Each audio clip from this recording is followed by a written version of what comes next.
হ্যাঁ অনেক সুন্দর করে করছো, অনেক বড় অফিস। তুমি কি বলতে যাচ্ছ এটা শুধু সামিউল ভাইয়ের অফিস? এটা কি আমার অফিস না? আমি কিন্তু কষ্ট পাইলাম, দেখো এটা তো আমারও অফিস। আশ্চর্য, তুমি দেখবা না তোমার হাজবেন্ড কোথায় চাকরি করে?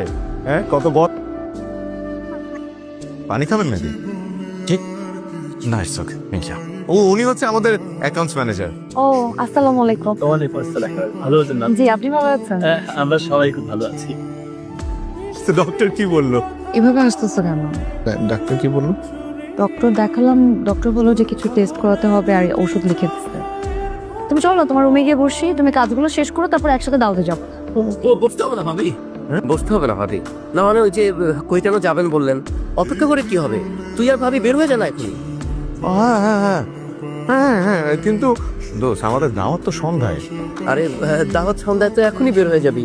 ভাবির সাথে একটু লাঞ্চ করলি, একটু গিফট কিনলি, বাবুকে নিয়ে একটু বাবু একটু শিশু পার্কে গেলি। ঠিক আছে, কিন্তু আমার অফিসে তো অনেক কাজ। আমি সব সামলে নিব, আমি তোর বন্ধু না, এত নিশ্চিন্ত কেন? তোর মতো বস যদি প্রত্যেকটা মানুষ পাইতো রে। তুইও যদি এরকম আজীবন আমার প্রশংসা করতি রে। আল্লাহ হাফেজ। আল্লাহ হাফেজ। ভাবি ভাইয়া ভালো থাকবেন। আল্লাহ হাফিজ। আল্লাহ হাফিজ ভাইয়া। খুশি তুমি? দেখো